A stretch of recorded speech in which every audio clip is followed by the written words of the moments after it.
जय गजानन माऊली. स्वागत आहे तुमचं रोशनी बंडे मराठी व्लॉगमध्ये. रोजच्या व्लॉगपेक्षा काहीतरी वेगळा हा आजचा व्लॉग आहे. चला तर मग आज आपण करणार आहे माझ्या रेफ्रिजरेटरची साफसफाई. किचनमधला सगळ्यात इम्पॉर्टंट असा हा भाग म्हणजे आपलं फ्रीज. थोडं दुर्लक्ष केलं की भरपूर असं घाण ते होऊन जातं. आठवड्यातून किमान एकदा तरी फ्रीजची साफसफाई करणं गरजेचं असतं. 2-3 दिवस झाले माझं चालू आहे की आपल्याला फ्रीज साफसफाई करायचं आहे. शेवटी ते आज मी साफसफाई करायला घेतलं. फ्रीजची साफसफाई करणं थोडंही टाळलं की फ्रीजला असा घाण वास लागून जातो आणि बारीक बारीक अशी पांढऱ्या रंगाची बुरशी लागून जाते आणि साईडला पण अशी काळी बुरशी लागून जाते. बघा किती माझं फ्रीज असं घाण झालेलं आहे. मी त्यातलं सगळं सामान वगैरे काढून बाजूला ठेवलं. मुलांचं काय माहिती काय असतं फ्रीजमध्ये, पण खूप आवडीचा असा भाग असतो हा. फ्रीज येतात जातात ते उघडतात, बघता काय आहे काय नाही. मी सगळ्यात आधी फ्रीज पूर्ण खाली करून घेतलं. फ्रीजमध्ये जे भांडे वगैरे होते ते साईडला काढले. फ्रीज भरपूर असा घाण होतो कारण फ्रीजमध्ये आपण दूध, दही, चाय वगैरे दुधाचे पदार्थ, मोस्टली मी जेवणाचे पदार्थ फ्रीजमध्ये ठेवतच नाही. फक्त त्यामध्ये दुधाचे पदार्थ आणि आपला जो भाजीपाला त्यामध्ये ठेवायचा असतो तो भाजीपाला मी त्यामध्ये ठेवते. दूध, दही थोडंफारही असं काही त्यामध्ये सांडलं आणि आपण थोडं दुर्लक्ष केलं, पुसून वगैरे घेतलं नाही तर फ्रीजला एक वेगळाच घाण असा वास लागून जातो आणि तो वास पूर्ण भाजीपाल्याला सगळ्या फ्रीजमध्ये पसरून जातो. मी पूर्ण फ्रीज असा रिकामा करून घेतला, त्यातलं सामान बाजूला काढून घेतलं आणि हो, फ्रीजची जी लाईट आहे ती तुम्ही बंद करा आणि नंतरच फ्रीज पुसायला घ्या. मी पण तसंच केलं, लाईट बंद केली आणि फ्रीज पुसायला घेतलं. पूर्ण आधी ते झटकून घेतलं, त्यात जी घाण होती, कचरं वगैरे होतं ते पूर्ण आधी क्लीन करून घेतलं. फ्रीज क्लीन करायला मी वेगळा काही असा स्प्रे वापरलेला नाही आहे.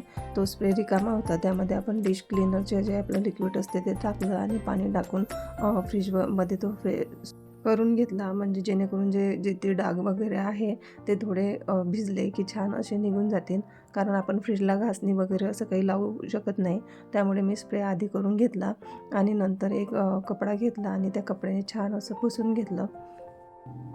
कपड्याने छान असं पुसून झाल्यानंतर परत मी लिक्विड परत मारलं आणि परत एकदा भिजू दिल्यानंतर परत कपड्याने छान असं घासून घेतलं. कोपरे कापरे जे असतात त्यामधलं हाताने काढून घेतलं, कारण त्याचा ठेवले कधी तर तसा वास सुटतो आणि उबट असा वास फ्रीजमध्ये तसाच राहतो. लिक्विडने 2-3 वेळा छान असं पुसून झाल्यानंतर मी एका बाउलमध्ये नॉर्मल पाणी घेतलं आणि त्यात सॉफ्ट असा कपडा घेतला आणि परत जे लिक्विडनं पुसलेलं होतं ते पूर्णपणे असं क्लीन करून घेतलं.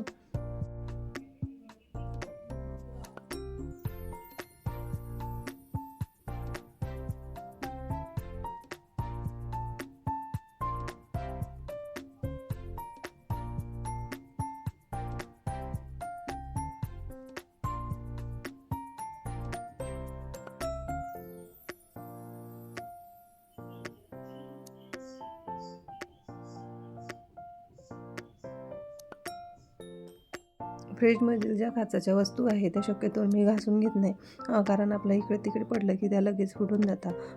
एक कपडा घेतला आणि बाउलमध्ये पाणी घेतलं आणि त्या कपड्याने मी ते जे काचेचे आपले मोल्ड होते फ्रीजचे ते साफ करून घेतले आणि कोरड्या कपड्याने पुसून परत ते जिथं होते ते लावून घेतले, म्हणजे जेणेकरून त्यांची जागा चेंज वगैरे झाली तर प्रॉब्लेम नको.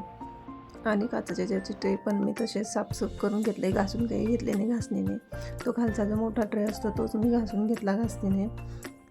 फ्रीज नीटनेटकं असलं की किचनमध्येही खूप छान लागतं आणि ते घाण वगैरे असा घाण वास असला की किचनमध्येही एवढं लक्ष लागत नाही.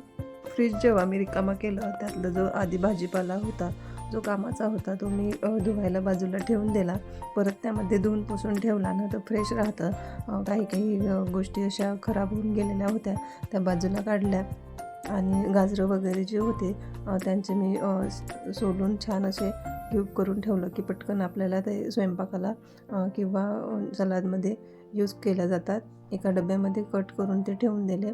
बाकीचा भाजीपाला धुवून घेतला आणि छान सुकू दिला, म्हणजे जो ओला ओला असला की लगेच सडून जातो म्हणून तो सुकू दिला. गावाकडे कसं असते, आठवड्यातून एकदा बाजार असतो. त्याच्या आधी हा फ्रीज चेक केला की छानपणे आपल्याला व्यवस्थित भाजीपाला धुवून वगैरे ठेवता येतो. मोस्टली मग मी काय करते की ज्या दिवशी बाजार असतो त्याच्या आदल्याच दिवशी मी या फ्रीजचं चकचाक करून ठेवते, नेमणूटका करून ठेवते. म्हणजे बाजारातून जो भाजीपाला आला तो धुवून वगैरे त्यामध्ये आपल्याला ठेवायला काही वेळ लागत नाही आणि त्रासही होत नाही. तसा शेतातच भरपूर असा भाजीपाला असतो, त्यामुळे माझ्या फ्रीजमध्ये काही जास्त भाजीपाला तुम्हाला दिसणार नाही. ताजा ताजा येतो आणि ताजा ताजाच बनवला जातो. पण दूध, दही आणि काही गोष्टी ज्या मिळाल्या नाही त्या मार्केटमधून आणावं लागतात. त्या ठेवण्यासाठी आपल्याला फ्रीजची गरज लागते. इथं माझं छान फ्रीज पुसून रेडी झालं. त्याचे जे मोल्ड होते काचाचे ते मी छान पुसून त्यामध्ये लावून दिले. फ्रीजमधल्या ज्या मॅट होत्या त्या भरपूर अशा घाण झालेल्या होत्या, तर मी डायरेक्ट नळाखाली त्याला घासणीने घासून घेतल्या आणि स्वच्छ पुसून अशा त्यामध्ये लावून दिल्या. ह्या ज्या मॅट आहे ह्या खूप सुंदरही आहे. कागदाच्या पण नाही आणि प्लास्टिकच्या पण नाही, ह्या अशा वॉशेबल आहे. त्याच मी आधी त्याचा रोल असा मला मिळाला होता मार्केटमध्ये, ते घेऊन आली ना आपल्या वाईचं काप करून मी फ्रीजमध्ये त्या लावून दिल्या. फ्रीज साफ झाल्यानंतर ज्या वस्तू मी काढून घेतल्या होत्या त्या छान अशा लावून घेतल्या. ज्या कामाचे मसाले वगैरे होते ते त्यामध्ये मी ठेवून घेतले. मसाले मी फ्रीजमध्येच ठेवते, कारण बाहेर ठेवले की ते लवकर खराब होतात, फ्रीजमध्ये लवकर खराब होत नाही.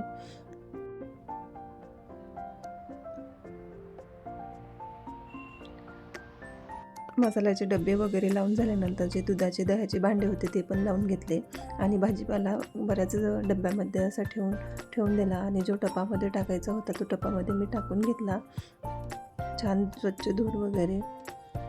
बघा आधीचा फ्रीजचा लूक आणि आता सुंदर असं माझं फ्रीज दिसतंय. आधी खूप घाण वासही होता आणि घाणही दिसत होता. आजचा व्हिडिओ तुम्हाला कसा वाटला कमेंटमध्ये नक्की सांगा. लाईक करा, शेअर करा आणि सबस्क्राईब करायला विसरू